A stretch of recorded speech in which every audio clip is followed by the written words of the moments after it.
difficulties. But essentially, just a little background on this was work that was funded by OMAFA as well as by REAP and you guys, which began in 2018. As I'll talk about as I get into this, very little was known about this disease. On switchgrass, very little research to go off of. Thank you so much.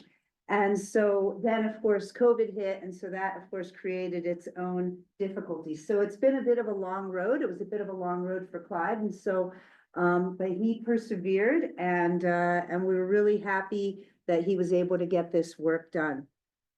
So essentially, many of you, I'm sure, are familiar with the pathogen itself. It is a fungal pathogen. It's a basidiomycete. The main source of inoculum are the teleospores, and this is essentially what they look like. And this pathogen forms many, many teleospores, as I'm sure those of you who have dealt with the disease have seen. The disease cycle is believed to be similar to dwarf bunt of wheat caused by a closely related pathogen, Tilletia controversa. It's considered to be soil and seed-borne, but we'll get to that. Entering through the roots and then growing systemically through the plant, and then takes over the developing panicles and replaces the seeds. So obviously, some significant yield reduction. The host range appears to be restricted to Panicum. So for Tilletia maclaganii, the host range appears to be restricted to the Panicum species and specifically Panicum virgatum. The symptoms, of course, stunted growth, premature flowering up to a month earlier, replacement of floral organs with reddish-brown spores, and then purple glooms, and then the panicle will appear clubbed or swollen. With respect to head smut in Ontario, what was realized around the time that the funding was received was that as switchgrass production in Ontario was increasing, so did the threat of head smut.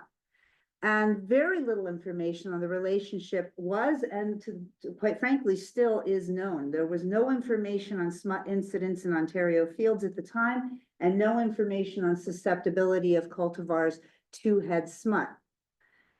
There were some past surveys that had been done as early as 1999 in Iowa. Gravett and Munkfold looked at 17 fields in Iowa. And all of these switchgrass fields were predominantly planted to cave and rock cultivar. They found that smut incidence would range anywhere from 0 to 70% in individual fields, and in particular that cave and rock was quite susceptible to the disease. And that when they had fields that had anywhere from 50% smut incidence or more, growers got half of the expected yield. So certainly a yield limiting disease. Some work was redone then 9 years later in 2008, where they looked at 10 fields, again, all cave and rock, where they got 0.7 to 55.4% of tillers that were infected and a 17% loss in yield within Iowa. Some more work over 2007 to 2010 in New York, where they've reported it in several switchgrass fields in Texas. And then, of course, Dr. Thamanagari and Michael Chiletti did a few surveys of Ontario fields, bringing us to where we are now. They looked at 10 switchgrass fields in Ontario. Head smut was observed in 90% of the surveyed fields. And incidence within the fields ranged from 0 to 68% infected tillers per field. Another interesting piece of information that they found was that there seemed to be a positive relationship between the age of the field and smut incidence, which was mentioned that as the fields get older, we tend to see more smut incidence. So, as I mentioned, there was very little work that was out there, that especially published work. And really the only source of information we had was from a PhD dissertation from Cornell University, Christine Layton, in 2014. And so her work looked to identify the infection pathways of the pathogen. She found that post-seedling inoculation definitely had a higher infection rate than seed or seedling inoculation. I can tell you Clyde's work most definitely confirmed that as well. And also found that lowland cultivars, Chemo and Bowmaster, were less susceptible to head smut than upland. And that there was variable effectiveness of seed treatment against Tilletia maclaganii. So hence the objectives that were then developed for this project, which were to conduct a field survey to investigate the extent of head smut in Ontario's switchgrass fields, to examine various cultivars in the greenhouse for resistance to head smut, and to investigate the effectiveness of various seed treatments at preventing head smut establishment on seeds, and then to examine various cultivars and mixed species in the field to assess cultivar resistance, and to also look at what growing switchgrass with a smut-tolerant species, big blue stem, would have on biomass and spread and development of the disease. Now, of those four, number 3 really didn't work out. Clyde was just not able to get seed inoculation, and so seed treatments really, we wasn't able to determine what seed treatments were well, but I will go through the other 3 objectives and the final results that we obtained for you. So that first objective was to conduct a rather extensive field survey, and this was Dr. Tilletia and Clyde, who did this together over a 3-year period. Unfortunately, everything started in 2019, and obviously with COVID, it created some real difficult scenarios in trying to go to the same fields over and over again, hence the different colors, where the red were the only ones that they were able to survey in all 3 years. The yellow were the ones that were only surveyed in 19 and 20. Green were in 19 and then 21. And then finally, blue was 20 and 21. So it did make it a bit difficult to be able to get that same, I guess, continuous data on all of the fields. But at least we had enough that we were able to do over the 3-year period. And so over at each field, 100 tiller heads were assessed or inspected for disease symptoms at 6 sampling areas. So they went in the entrance, the center, and then the 4 corners, just to see whether or not the way that people entered the field actually affected the incidence of smut.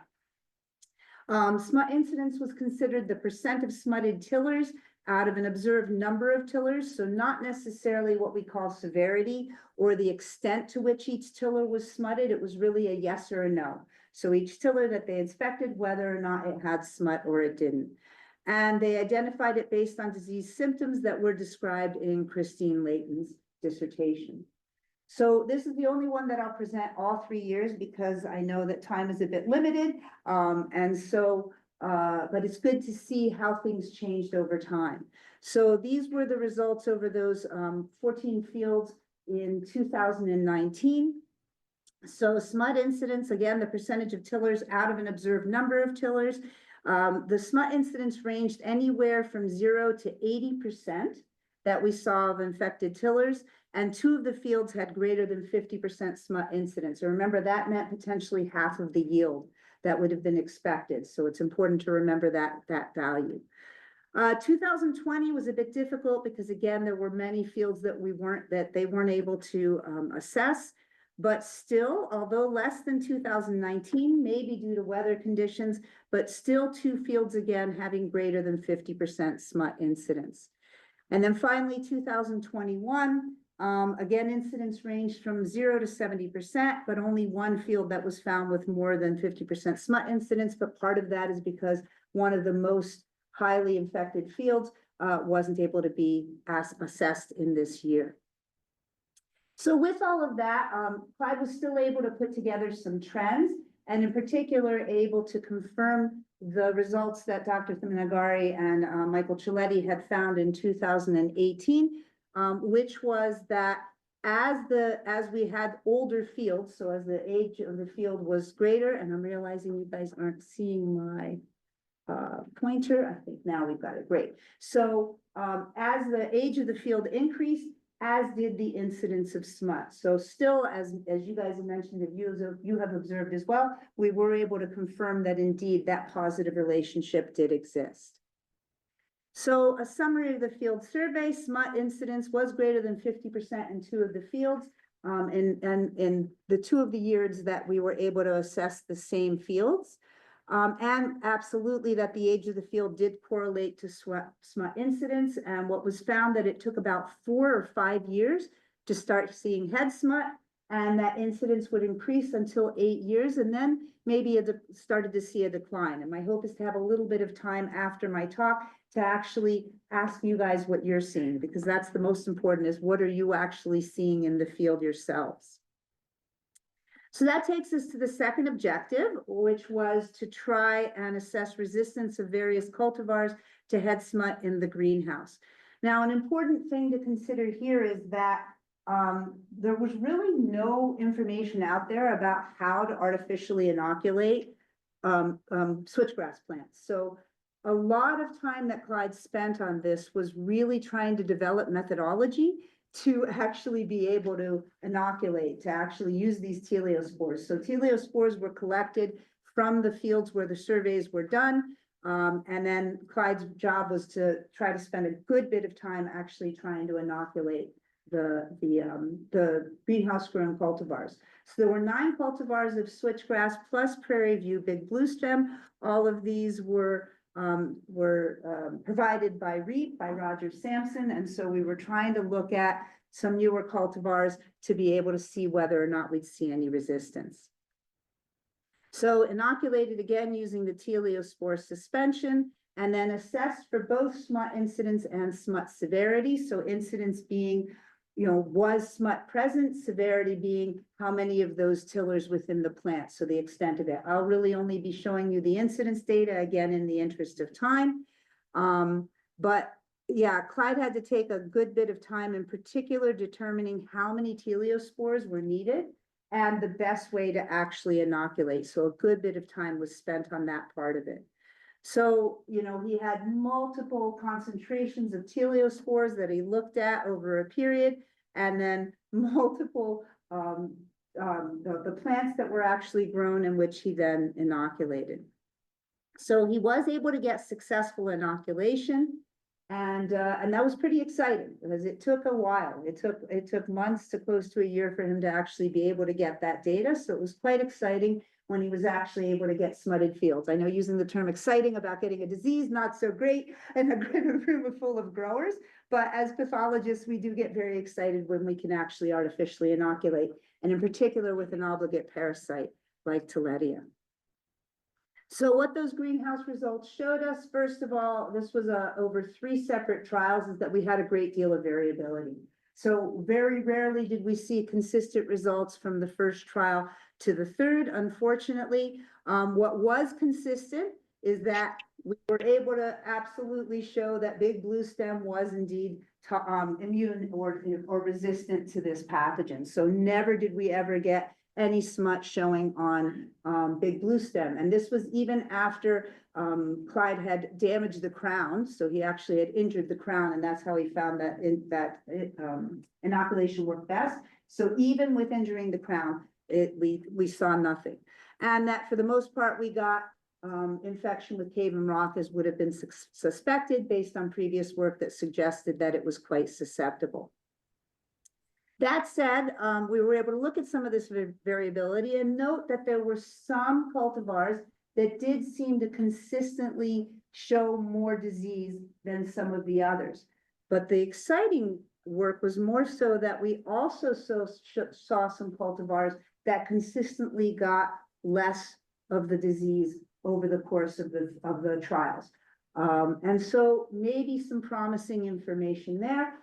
Big Rock, Cave and Rock 6, and then the hybrid of Cave and Rock early maturing and Blue Jacket. And so, possibly some potential information out of that.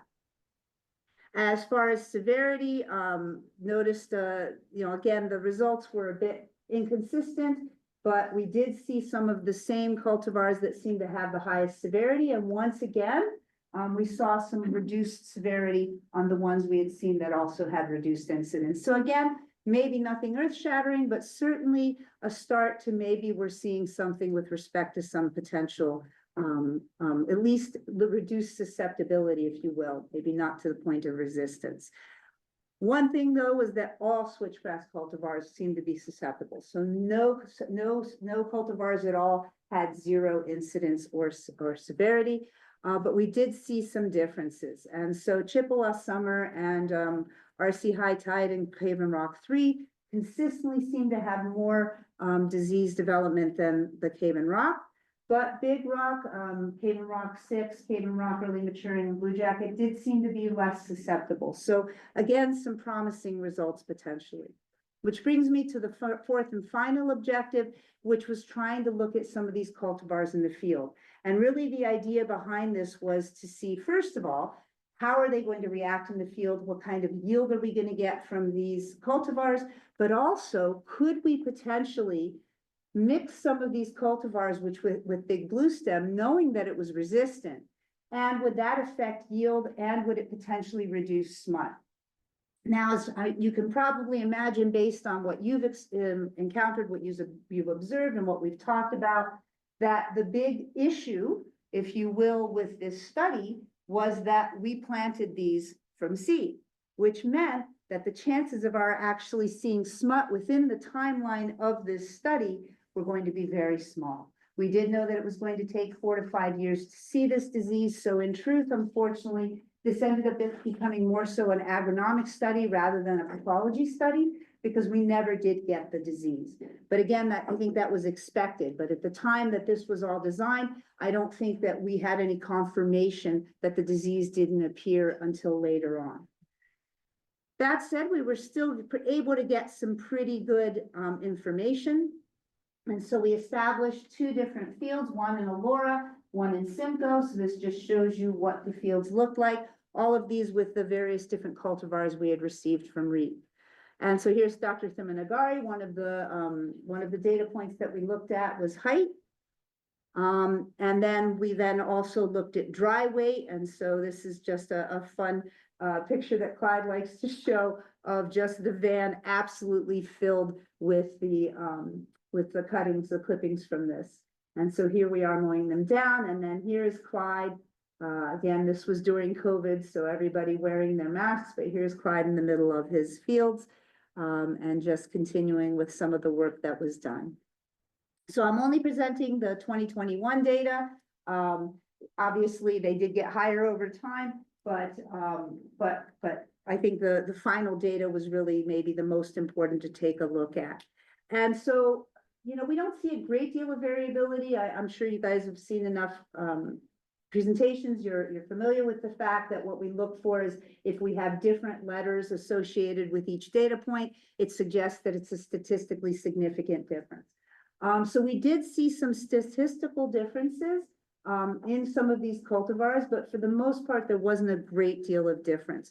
One thing we did notice is that the cultivar Summer seemed to have the lowest height overall quite consistently.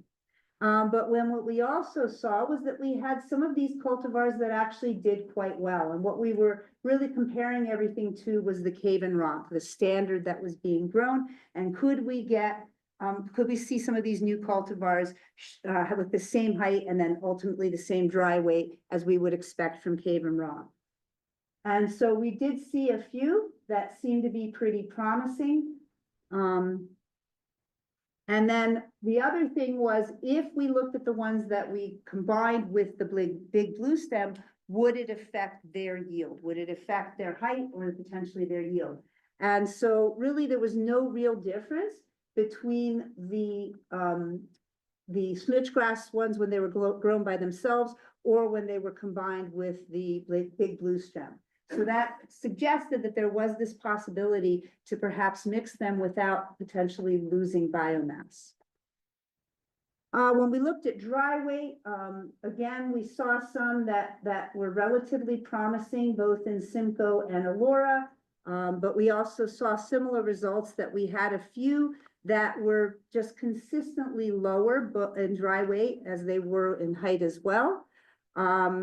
And we did see some that were promising, in particular, again, this, Tecumseh actually, which was one of the more susceptible ones, it did pretty well as far as dry weight.